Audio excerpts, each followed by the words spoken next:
How often do you have these days when you wake up exhausted, even though you haven't actually done anything yet? Like your battery somehow drained overnight and all you did was exist? You're not imagining it. Today, I want to show you how your energy actually works using an analogy that I hope will make it easier to grasp. Spoiler, you are in ice cream shop. Stay with me.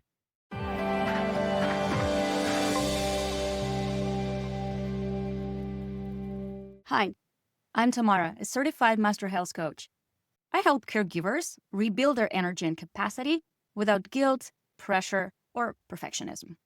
And one of the most helpful frameworks I teach is understanding your inner resources, how you generate them, how you lose them, and what it takes to maintain enough of them to get through your day without collapsing at 3 p.m.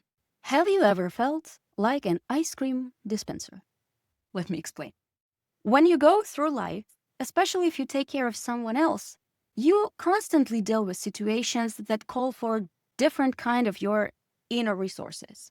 As an example, your 100-pound golden retriever is getting old and you need to lift her into the car now.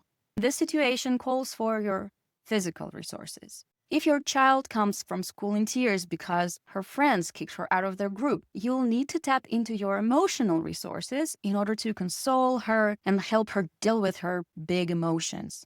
When you manage a team at work or your own household, you have to make a gazillion decisions every single day. And decision fatigue is a sign that your mental or cognitive resources are being depleted. So, what does it have to do with ice cream dispenser? It's just a handy visual that helps me describe different ways of how we get ourselves exhausted. Depending on which flavor of your inner resources is in higher demand, you may need to find a way to replenish it in order to satisfy a customer's need for chocolate gelato.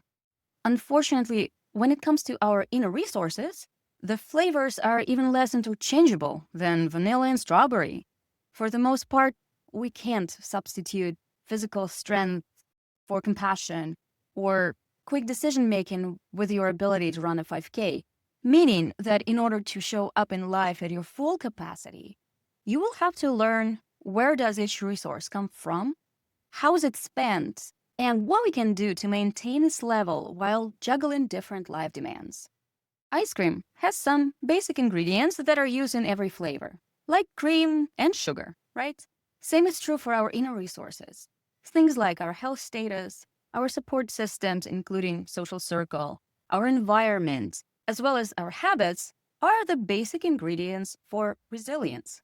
This creates your starting level, like the size of your shop, your freezer capacity, your staff, and other ingredients are specific to the flavor. Physical resources, for example, increase with training, nourishment, and proper rest, right? Emotional stock refills, among other things, with meaningful connections, moments of joy, sense of purpose, sometimes solitude or calming practices. And mental and cognitive capacity improves with high quality sleep, education, specific movement, and even interactions with nature.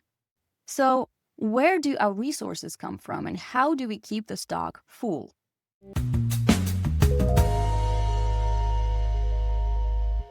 On one hand, you have inputs, things that refill you, outputs, things that drain you, and leaks, sneaky things that drain you in an unplanned way or when you're not even actively doing anything. In the ice cream shop, the output is scooping out ice cream. It's part of normal life, what it was designed for. The way you choose to show up in life determines your outputs. And they may look like your caregiving tasks or physical labor, emotional support, decision making, problem solving, doing your normal work, Even being on call 24/7 can be considered a normal output if you decide it for yourself. For your ice cream shop to function properly, you need to ensure that deliveries or inputs, first of all, arrive on time, and second, they contain all the necessary ingredients in right amounts.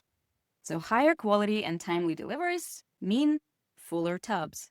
Examples from real life of those deliveries can be getting enough sleep and nourishment.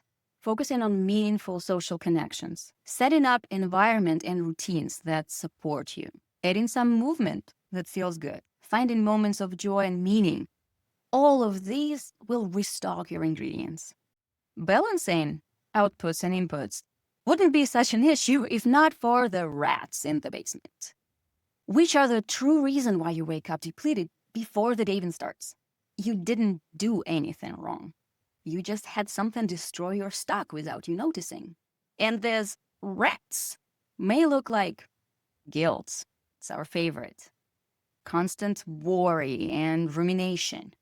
Oh, perfectionism is another big one. Overcommitting. Sounds familiar? With all these unpredictable schedules. It may be poor boundaries or lack of support. Or at this point, sensory overload, including clutter. When leaks get out of hand and deliveries get messed up, you may find yourself in a situation when an angry customers are being served lower quality products or some of the tubs running out completely and the shop has nothing left to give. No matter how perfect your logistics are, even the best and most expensive ingredients won't save the shop if they get lost to rats or flood. Therefore, fixing leaks should be your first priority. Even small adjustments such as getting rid of clutter or learning a breathing technique to deal with stress may create a significant improvement in your daily capacity. It's also worth considering investing into some long-term upgrades that will remove multiple leaks altogether, as well as prevent potential ones in the future. To increase the capacity of your entire shop, you may consider treating health conditions, both physical and mental, going into therapy and building coping skills, creating supportive relationships. If you need to, improving safety and stability, maybe even to the point of relocating if necessary. Altogether, it may seem absolutely unattainable, but no one is saying you must tackle everything at once. Start with picking just one realistic thing, and then let it compound.